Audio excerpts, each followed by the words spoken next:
beautiful people out there, and welcome to my channel.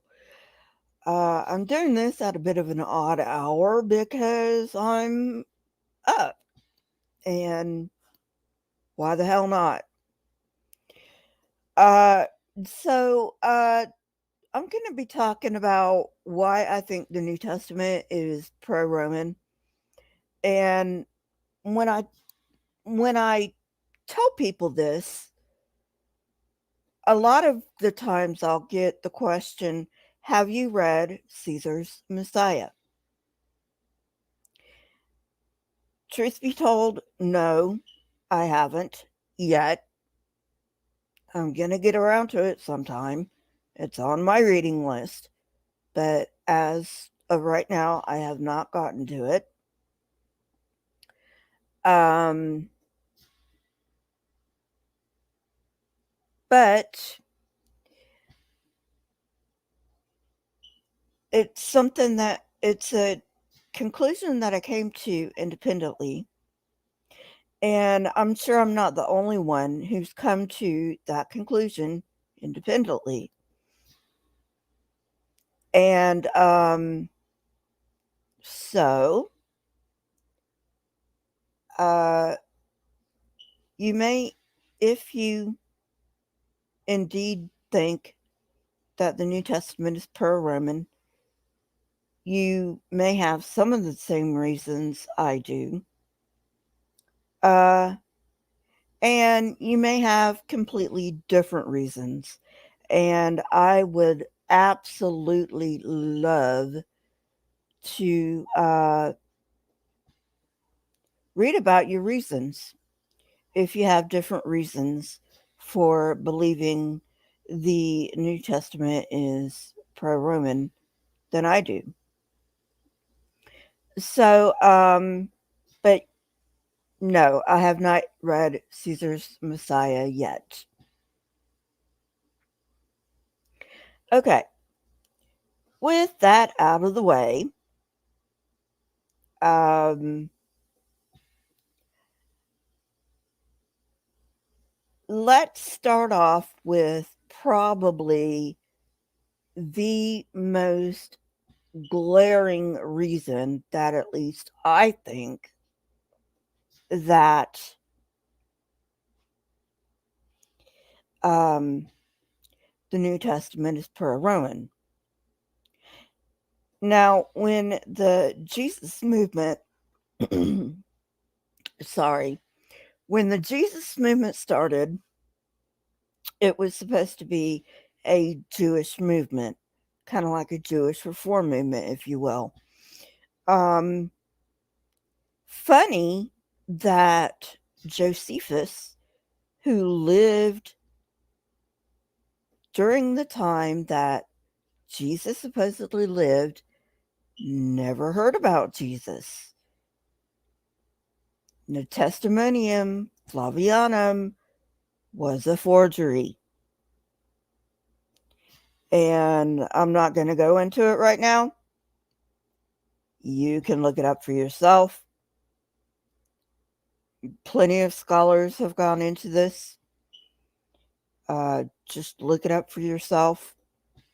But the best argument for the TF, the Testimonium Flavianum, being a forgery is that you can take that paragraph out and it doesn't do anything to the document. Like, usually, if you take a paragraph out, you're going to be like totally lost. And that just doesn't happen with the Testimonium Flavianum. Um, Another thing is, I believe that the other thing Christians point to is the Testimonium Tacitum, which is also a forgery. Um,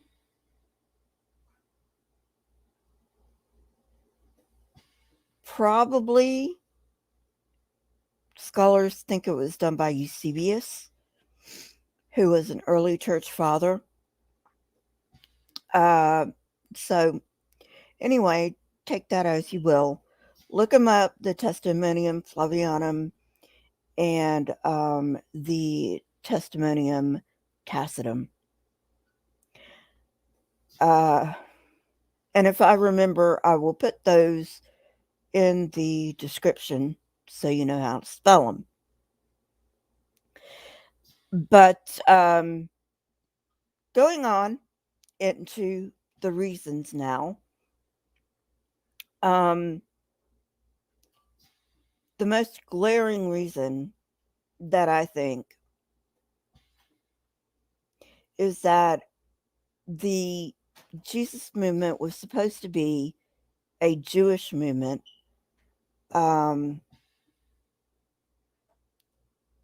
it's funny that none of the New Testament is written in Aramaic or Hebrew.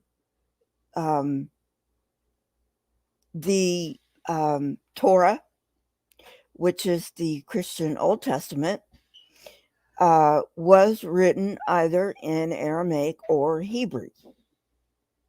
That's just how it went. But it's funny that no New Testament book that was either left out, and yes, there were New Testament books that were left out, or any that were included were written in Hebrew or Aramaic. Kind of funny, isn't it? Funny as in weird. There's a reason the New Testament is called the Greek Scriptures.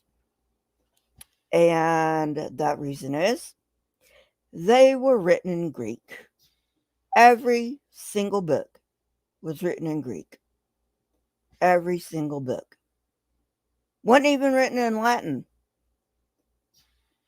Written in Greek. Now, this might strike people as strange because, I mean, if I'm thinking the New Testament is pro-Roman, then it stands to reason it should be written in Latin, right? Not really. Greek was the lingua franca of the Roman Empire, meaning that pretty much all of the learned scholars of the day would have at least spoken Greek. It was the trade language of the Roman Empire.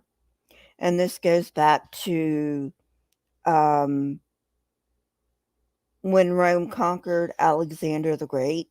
And I can't remember when that was.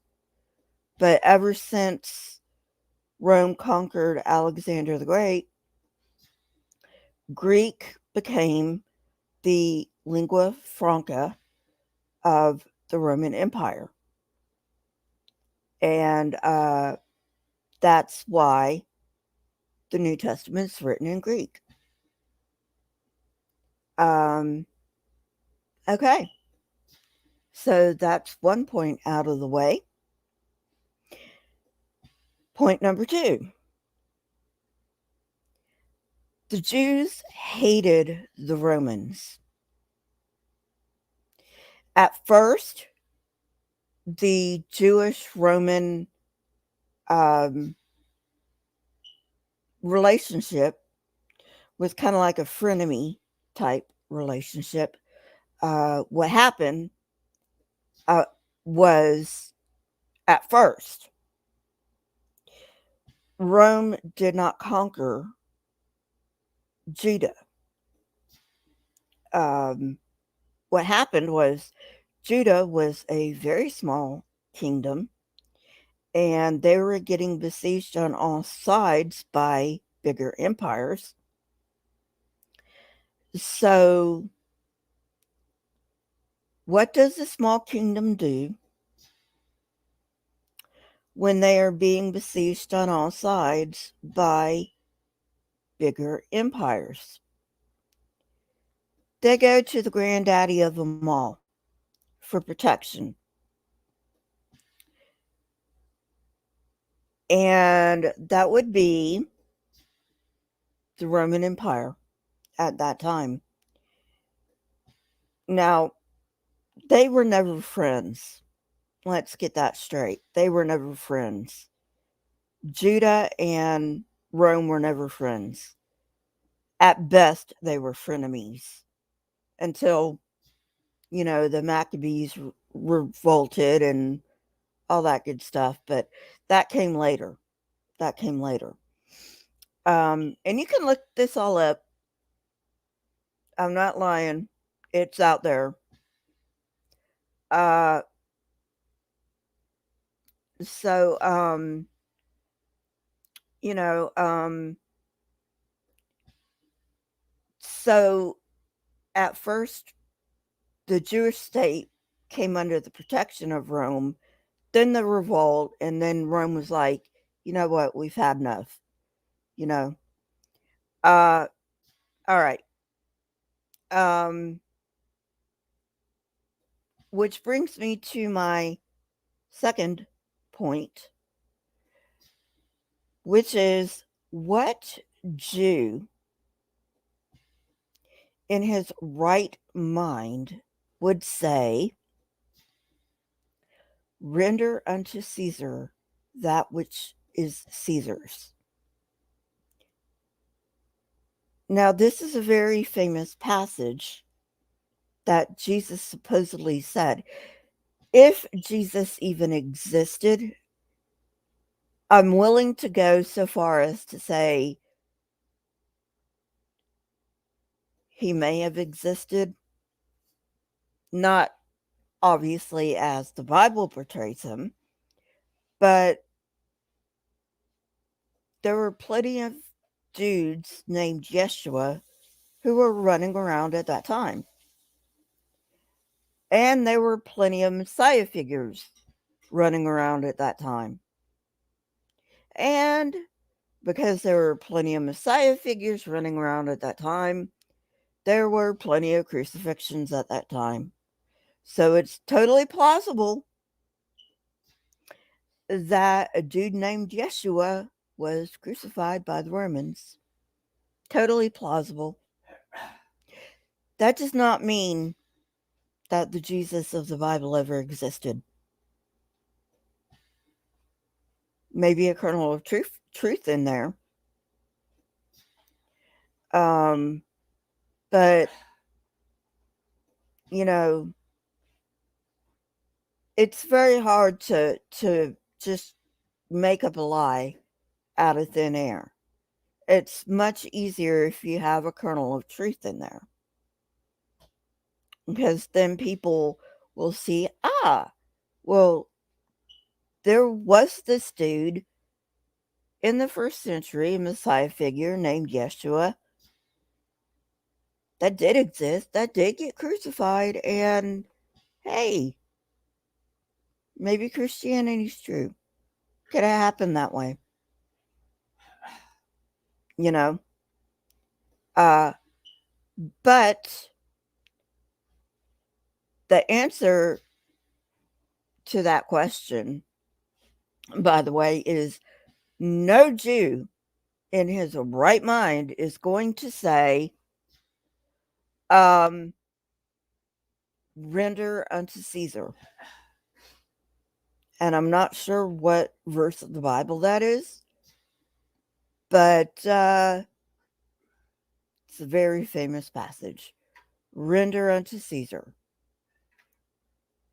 No Jew would ever say that.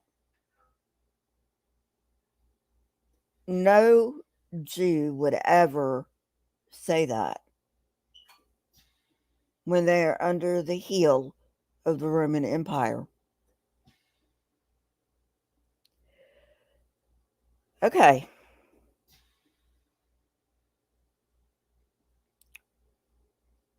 3.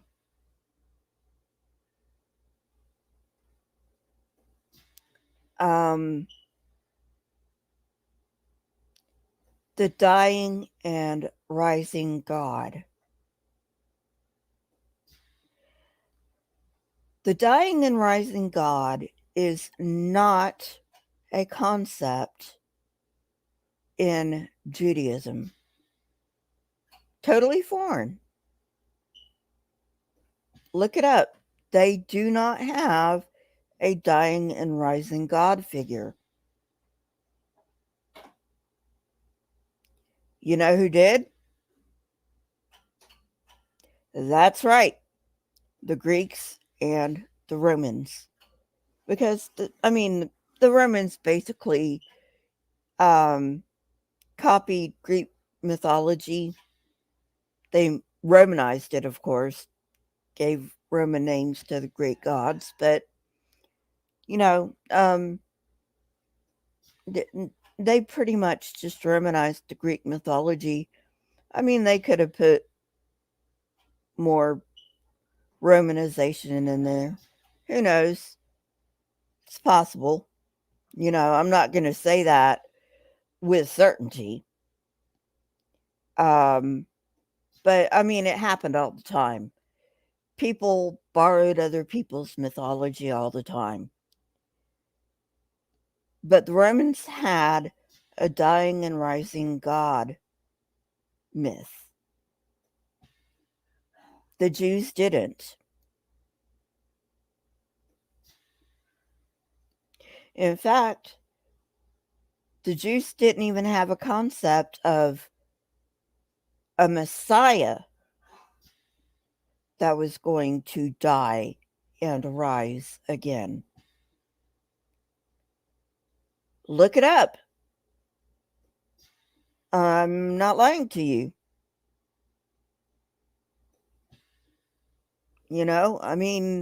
All you got to do is go to the Torah or the Christian Old Testament. And I'm trying to use the word Torah and not Christian Old Testament because I try to be sensitive to the Jews, and the Jews would rather uh, hear Torah than the Old Testament. They kind of cringe when they hear the word Old Testament. So I try to use the word Torah. Okay? Not in the Torah. There is no dying and rising Messiah in the Torah.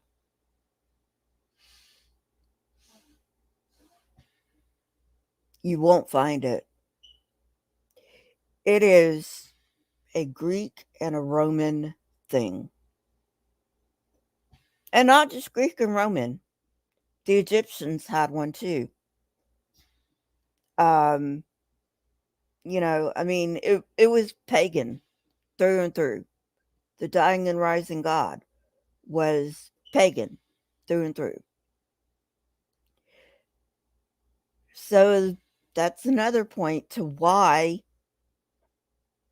the New Testament was pro-Roman. So first you've got a Jewish dude saying, look, pay your taxes. That's basically what rendered unto Caesar means. Pay your taxes. Okay. And then you got that the New Testament is written in Greek, which was the lingua franca of the Roman Empire. Basically the common language of the Roman Empire. Why wouldn't it be written in Aramaic or Hebrew? Then you have the fact that the dying and rising God motif is not Jewish, but is pagan.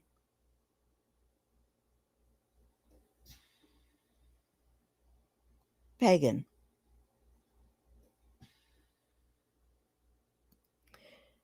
Um,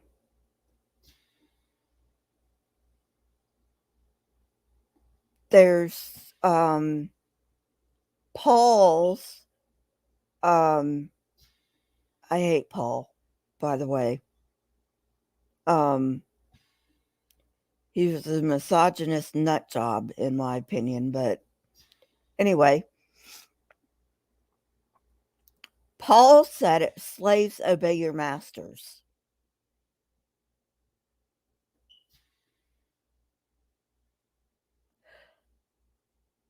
Why was Paul telling slaves to obey their masters?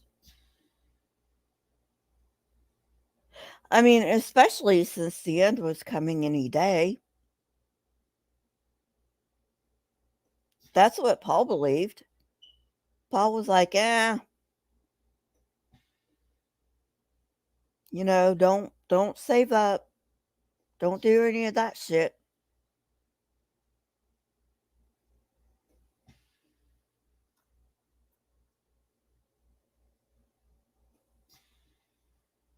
Oh, by the way, Jesus also said that. Jesus also said, don't save up. Where are you going to save up? The end's coming, the end's near.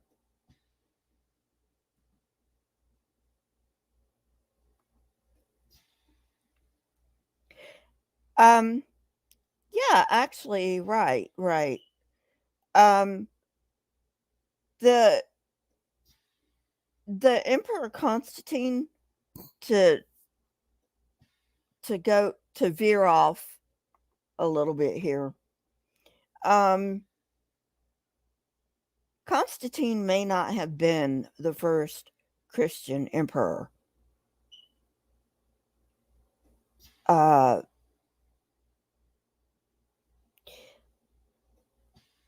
I did do a video on that. I'm not sure what the video's called, but Constantine did flat out legalize Christianity.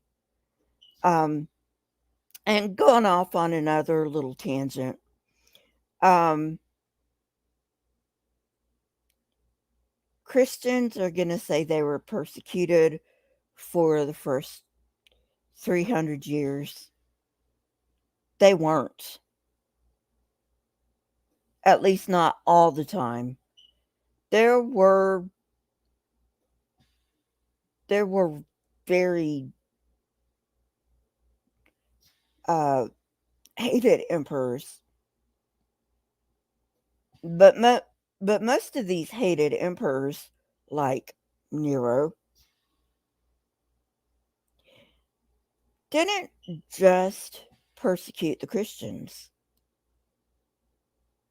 Now,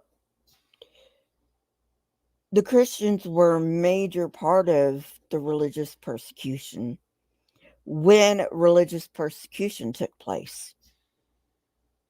For the most part, the emperors are like, we don't give a shit. Um, the times they did give a shit was basically when the Christians were like, we're we're not going to recognize you as emperor because we only have one emperor, and that's God. And if you want to put us to death for that, go ahead, because I mean, you know, the world's not going to last much longer anyway. Why would we fucking want to keep our lives when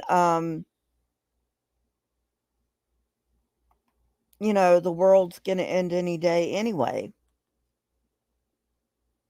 So yeah. Uh so but yeah, I thought it was interesting that Constantine may not have been the first Christian emperor. And by the way, Constantine wasn't a quote unquote Christian emperor. Okay. That was just a political move. I mean, come on. It was just a political move. He didn't really give a shit. Okay, he didn't give a shit.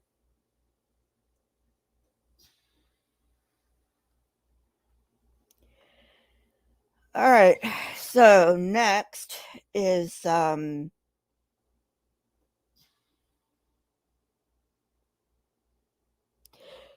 of the miracles that Jesus supposedly did. Some of them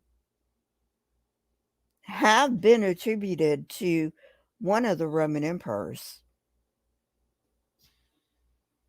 And I don't remember which one right now. Um, Kind of just flew out of my head as I just said that.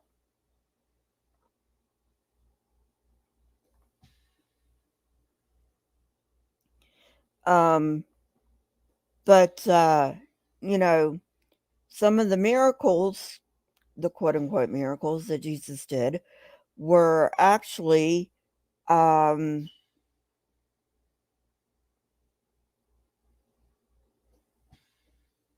supposedly uh, done by one of the Roman emperors. Another point to the New Testament being pro Roman.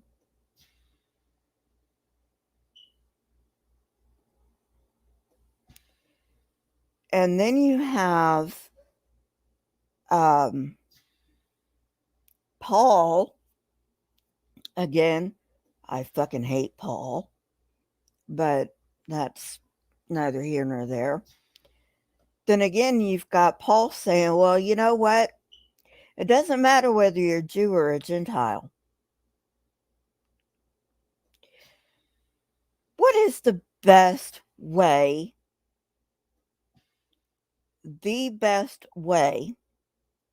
to unite a disparate empire? The best way.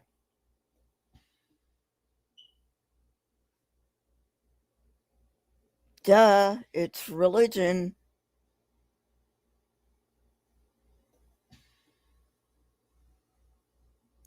Hey, Ariam, how's it going? Religion is the best way to unite a disparate empire. That's all there is to it. Another point for the New Testament being pro Roman.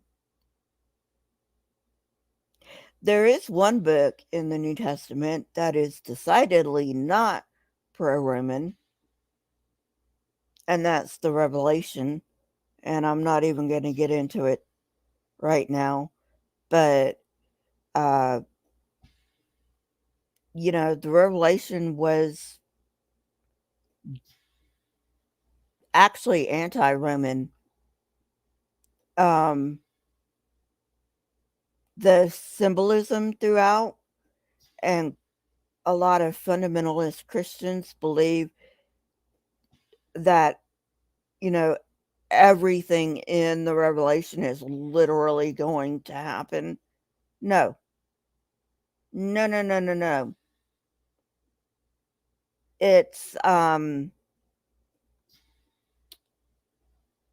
whoever wrote Revelation could have been John the Divine, who knows. But whoever wrote Revelation had to be very careful because you couldn't say anything against the emperor because that was a death sentence. So he had to write in code.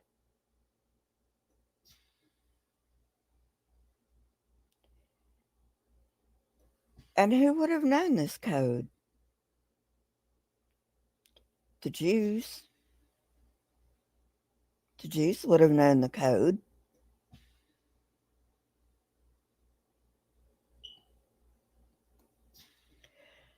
So, you know, no, 666 is not the mark of the beast. It's not Satan. 666 was Nero. And I'll get into that when I get into the book of Revelation, which is not going to be until a very long time from now, but, you know, um,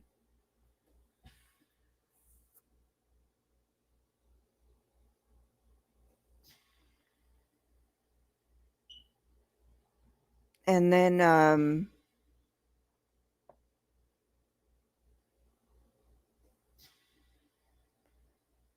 another thing you have to think about, and this isn't exactly a slam dunk for the New Testament being pro-Roman, but you do have to wonder, because Jesus was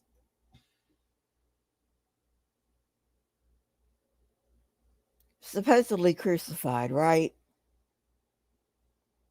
That was a Roman punishment. The Jews just fucking stoned people. That's what they did.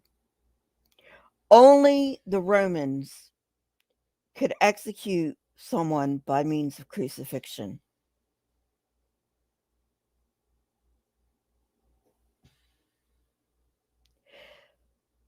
But what does the New Testament say?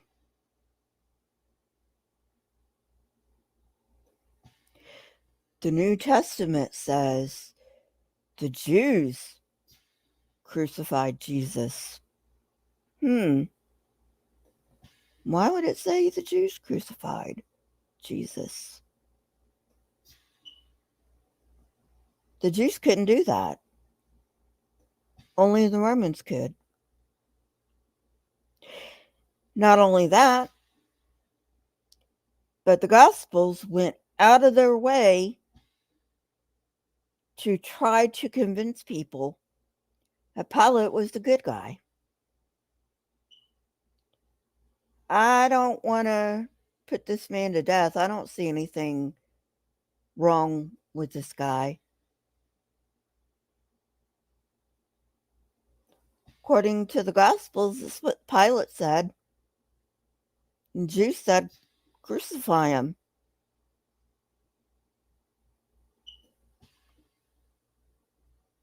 That's according to the Gospels.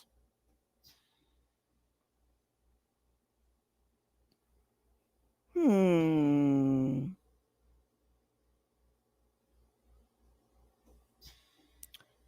was not a nice guy. Pilate would have no fucking problem ordering anybody's crucifixion. That's how they stayed in power.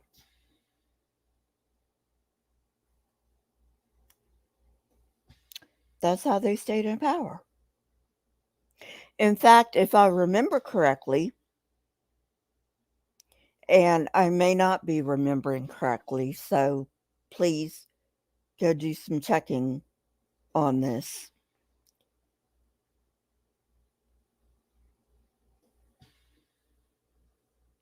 If I remember correctly, Pilate was such a cruel man that he was actually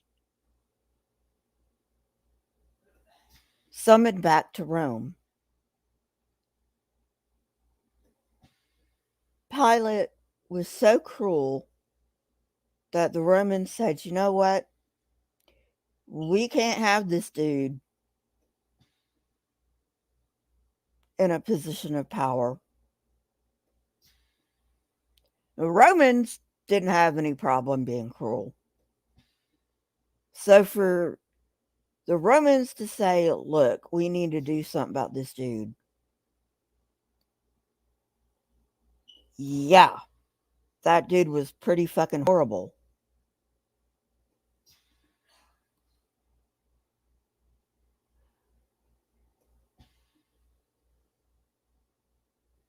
Tara, I'm not going to put that on the screen.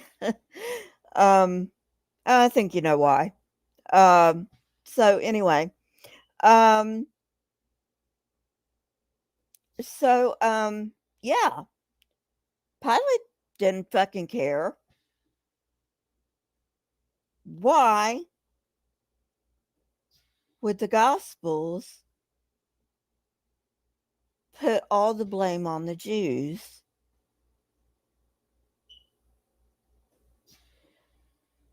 when Jesus supposedly suffered crucifixion, which was a Roman punishment? Hmm.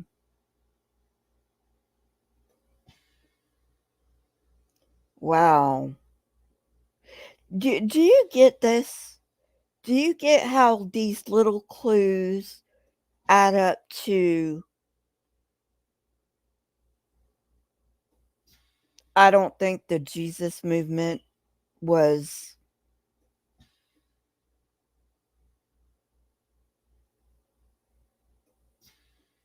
a Jewish movement, a Jewish spinoff? You see how I'm thinking here? These little clues. Yeah, I mean, it's not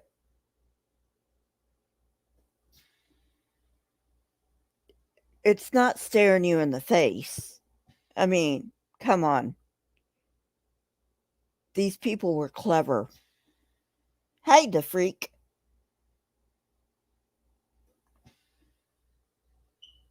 Okay, can you clear that up?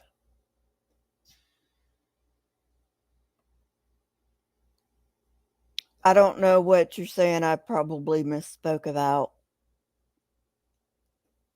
I'd like a little clarification, if you would.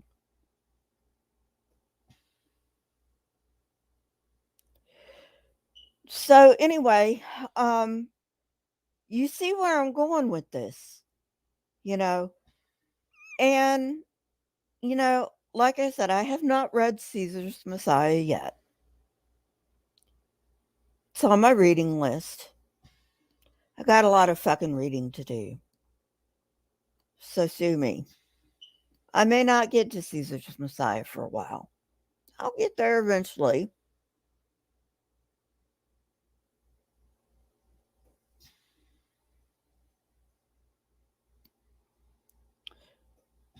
Oh, no, no, the freak. No. The Gospels said the Jews executed Jesus. You may have come in at the tail end when I was talking about that. The Gospels say the Jews executed Jesus. That's not true because all the Jews could do was stone the motherfucker.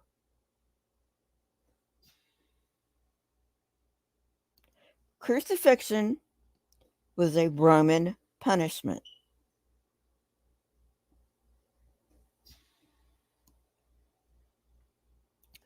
Plain and simple. So, why are they going to exonerate the Romans by saying the Jews did it when clearly the Jews did not? The Jews just would have stoned him. And I'm talking like all this is real, but I mean it's not. The Jews just would have stoned him. That's how the Jews worked.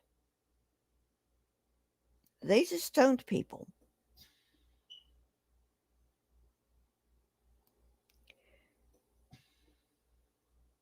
And then taking special pains to say, Pilate, he was the good guy in all of this. He didn't want to put Jesus to death.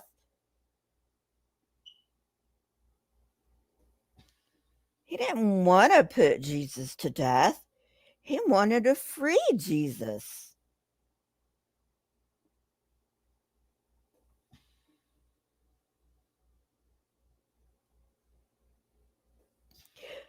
Which, by the way, I'll probably cover this when I get to the New Testament.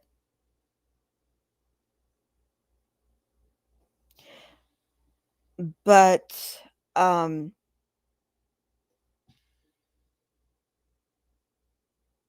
Jesus was supposed to be the Passover lamb, and Barabbas is supposed to be representative of the portion of mankind that would accept Jesus as Savior. Um, so the Jews are like, no, free Barabbas. We want Barabbas. The Romans would not have done that, by the way.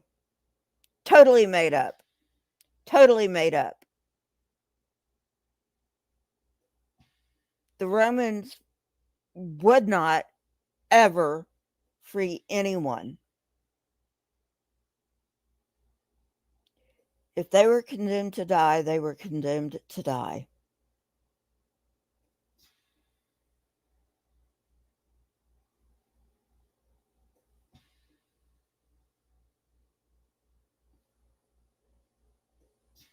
So, you know, so that's another thing about uh, the New Testament being pro-Roman.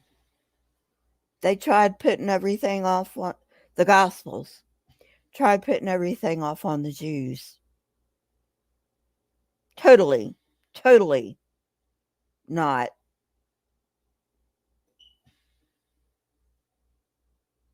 what would have happened at all.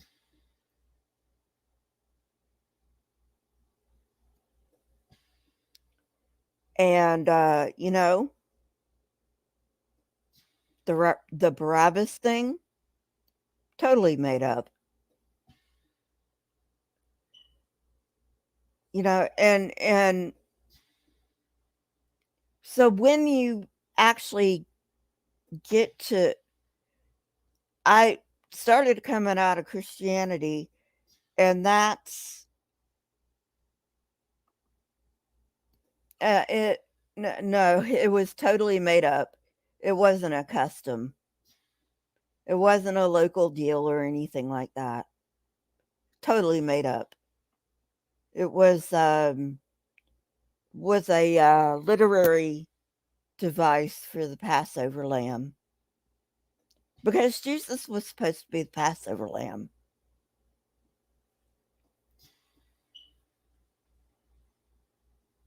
I mean, it even says that in one of the Gospels. Of course, another Gospel totally refutes that, because in one Gospel, Jesus does not have the Passover with his disciples because he is the Passover lamb. Exactly. Exactly. Exactly, firebrand atheist. They didn't fucking care. If you were a traitor, you were a traitor, you know? Um, but getting back to the Passover lamb, um, in one gospel, Jesus did not celebrate the Passover with his disciples because, according to that gospel, he was the Passover lamb. In another gospel, Jesus specifically tells his disciples, look, we need to celebrate the Passover. So go find somewhere where we can do it. That's a little freebie for you. you know, contradiction 10,762. No, I'm just kidding. There's a lot of contradictions in the Bible.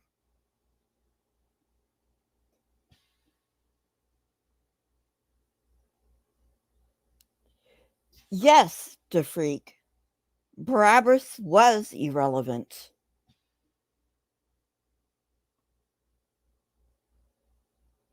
And another thing was, at this time,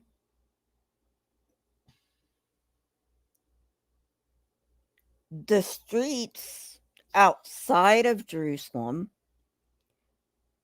were lined with crucifixion victims. Why do we have only 3 on a little hill called Golgotha? I mean, does it make any sense that while the road to Jerusalem was lined with crucifixion victims, I kid you not, lined with crucifixion victims, why the Romans would say, you know what? We're going to set aside this hill for 3 of them.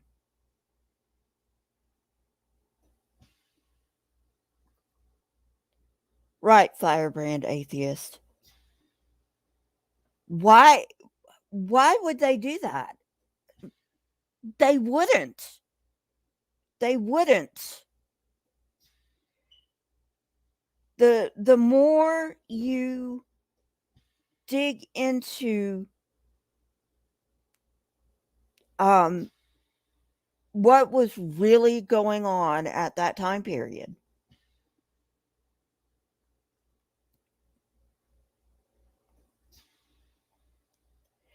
the more you dig into what was really going on in that time period, the more and more and more this religion does not make any sense.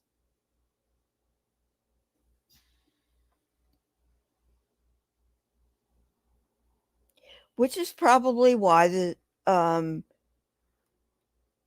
people don't want you people. Um the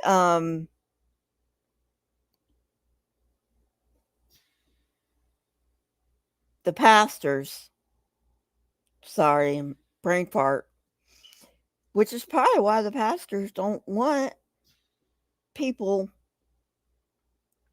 studying that point in history. Because if they study it,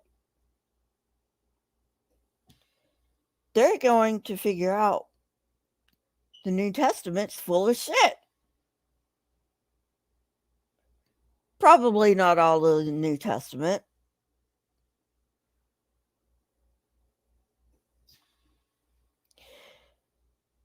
Uh, it could be a later interpolation. Term 06 could be like an addition when let's see, Council of Nicaea. It could have been added in when the Council of Nicaea said, yeah, there's a Trinity, because that's what the Council of Nicaea was about. It was about there were some Christians saying, no, God is one God, like the Jews say, there's one God, you know, and those were called the Arians. Those were called the Arians. They were Christians, but they agreed with the Jews that God was one God. and not three persons in one. And then you had other people over here, like Eusebius, that said, no, there are three persons because we've got to have Jesus be God somehow. Because how can he pay for the sins of the world if Jesus isn't God? So you've got that going.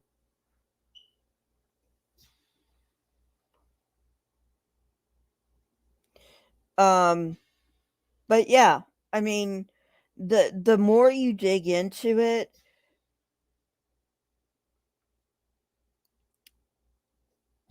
the less sense it makes.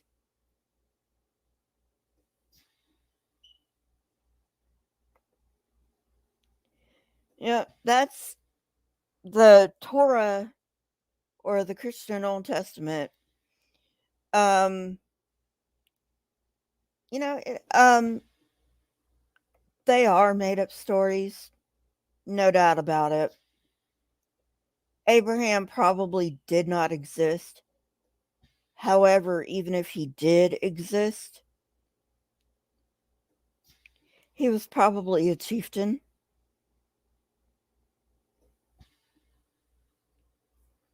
Um, you know, we don't have any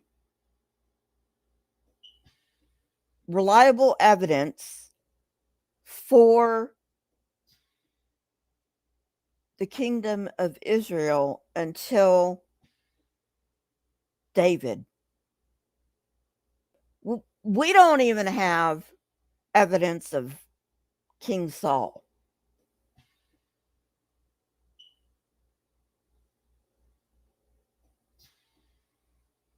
We don't even have evidence of King Saul, let alone anything that came before that. So, Exodus,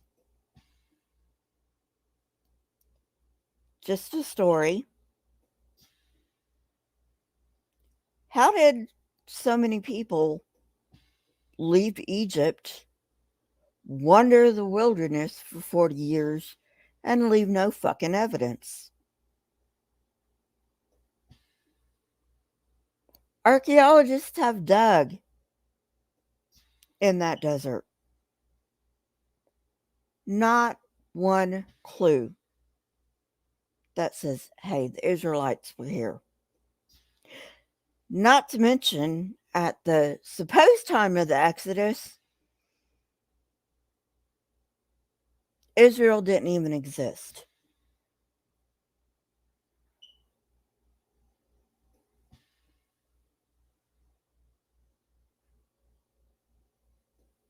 You know, but I'm going off on a tangent again. Sorry, guys. I try to keep this on point, but sometimes I just go off on tangents. I don't know whether you guys like that or not, but you know, um, if I'm bringing something up and maybe it needs a little clarification, I will generally go off on a little tangent and then bring it back. Um, but anyway, you know, um, but it's really, thank you, Taram.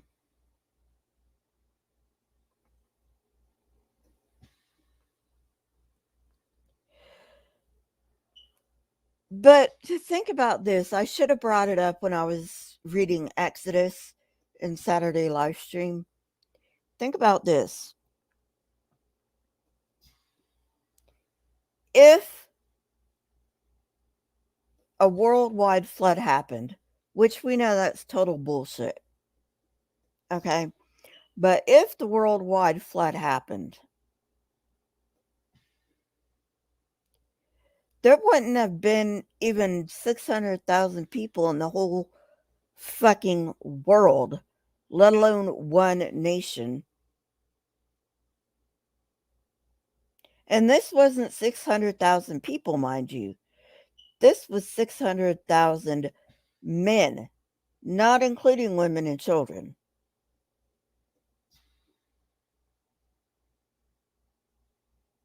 Because women and children didn't mean anything back then.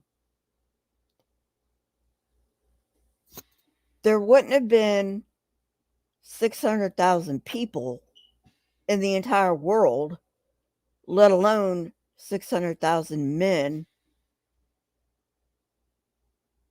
let alone 600,000 men in a nation.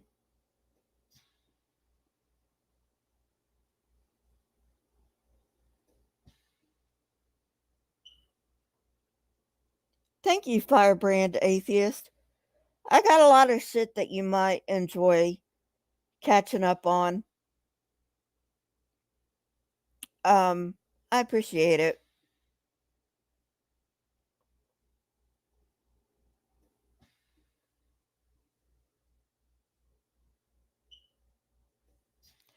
Uh, but yeah, these are the things that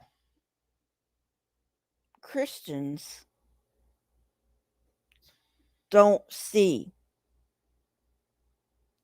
And for the most part, they're brainwashed. Okay, I was brainwashed. So, for the most part, I try to be nice to Christians because they're brainwashed. You know who's not brainwashed? You know who the fucking liars are? Ken Tobin, Ken Ham. I'm not even sure Matt Powell is a liar. And I'm more than willing to give Eric Hovind the benefit of the doubt because his dad beat him. I mean, literally beat the shit out of that kid. Yeah, I would be fucking scared out of my mind to even question anything daddy said if daddy beat the shit out of me. So I'm even willing to give Eric Hovind the benefit of the doubt. Not quite sure about Matt Powell. Steve Anderson, he's a fucking liar.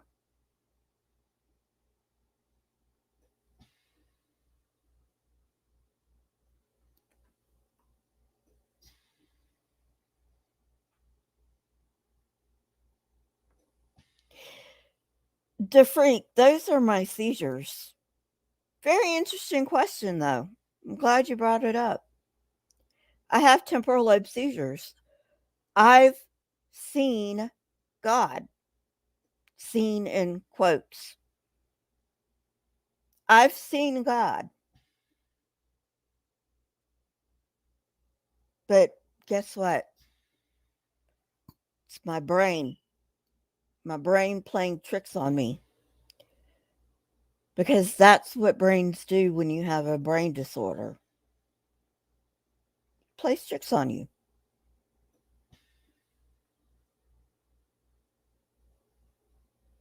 It's one of the main reasons I don't believe anymore.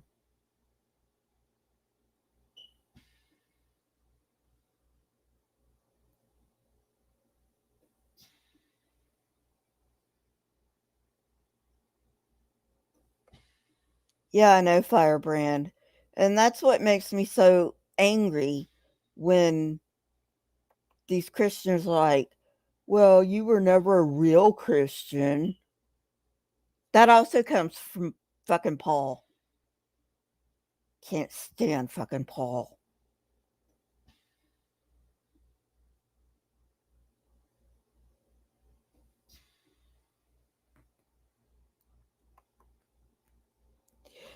Tarum, Possibly, but there's a syndrome in my type of epilepsy, um, called Gershwin syndrome. It's also called 4-H syndrome, and I have it. I have the 4-H syndrome, and one of the H's of the 4-H syndrome is hyper religiosity.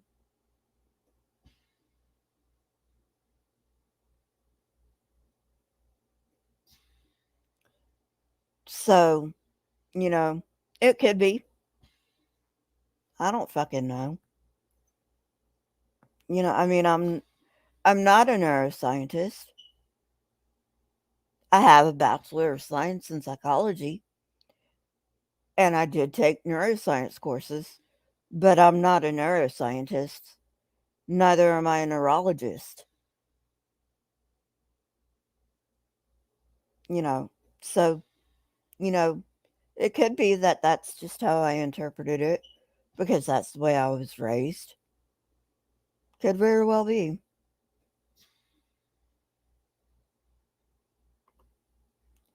It's okay, Tim. I don't mind talking about it.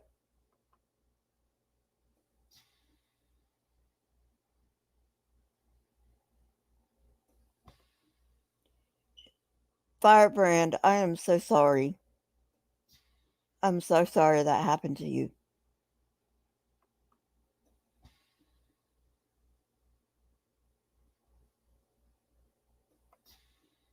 No, the freak.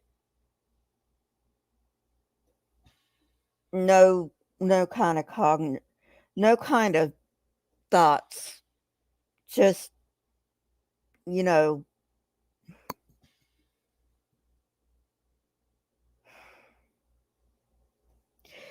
if it wasn't in an episodic seizure, they would be called hallucinations.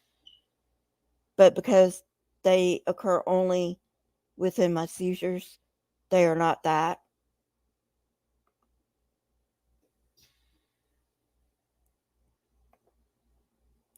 I agree. I agree, Robert X. He should be able to show himself.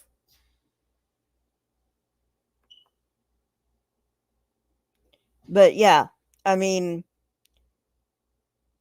so if somebody tells you they've seen God, don't just say, "Oh, it was just a hallucination." It may have been what I have. It may be temporal lobe epilepsy, you know. So,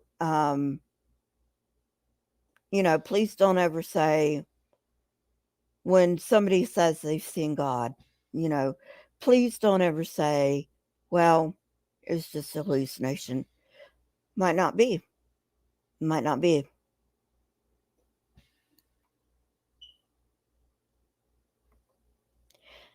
No, the freak. I don't.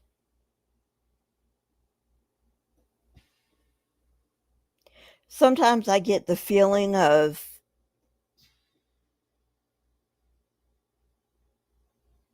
for just a moment or two, like the secrets of the universe have been laid bare to me. And when I come out of the episode, I'm like, where did all that go? Like, I know that I had this feeling of the secrets of the universe being laid bare to me. And now I don't have it anymore. So, yeah, I mean, it,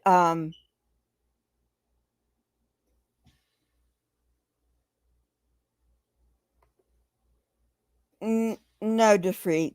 No, no, it's more of a,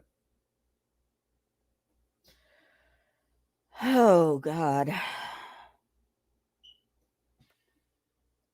I don't even know how to describe it. It's just something you gotta go through.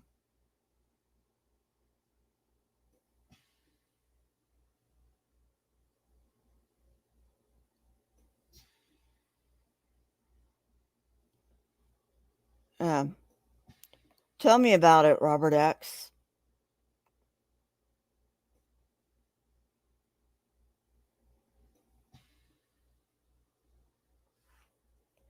Like I said to Freak, I don't really know how to put it into words.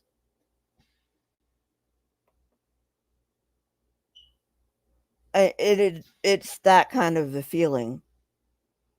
You know, when you just don't have the words to put your to spout out your feelings. Um, that's what it's like. You can't describe it. I can't describe it. It's fine to freak. You're welcome. So anyway, but yeah,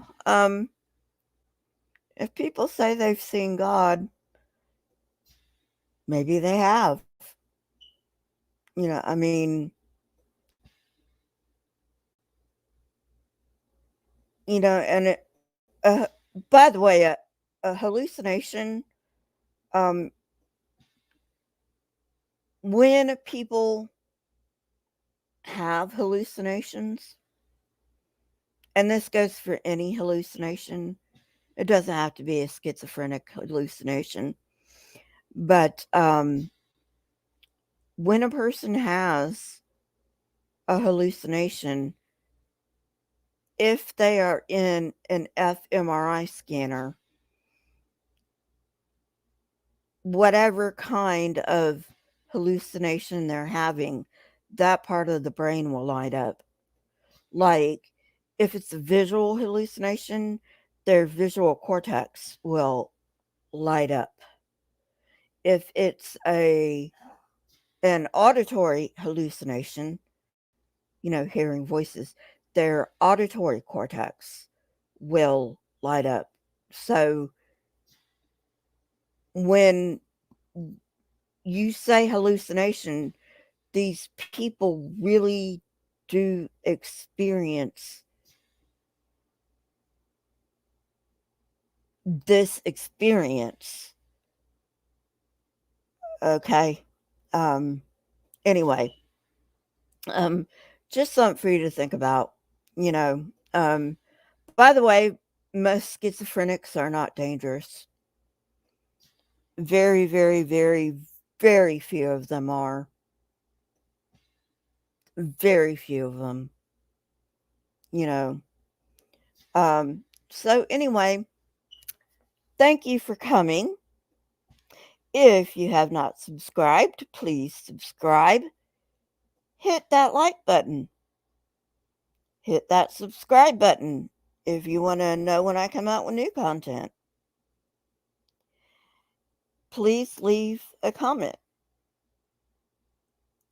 Please let me know if you have other reasons other than the ones that I listed for thinking that the New Testament is pro Roman.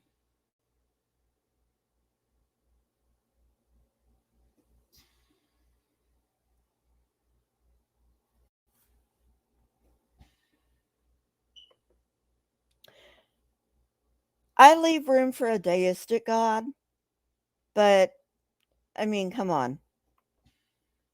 If he's deistic or she's deistic, what's the difference between God and no God? Seriously. You are very welcome, Firebrand, and I hope you enjoy my channel.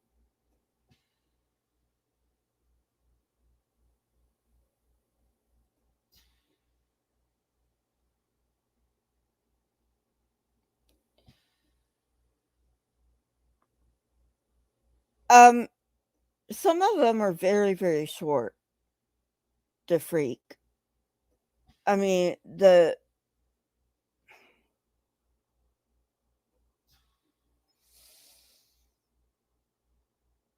they can last 20 seconds to 2 minutes, and anything more than 2 minutes, take me to the hospital because something's going on, you know. But probably the more memorable ones are the ones that last over a minute. I could be wrong, you know. Uh, that's just what I'm thinking. Okay, guys, you have a great morning or night or wherever you are. It's like really early in the morning here. And have a great day, everyone. Bye.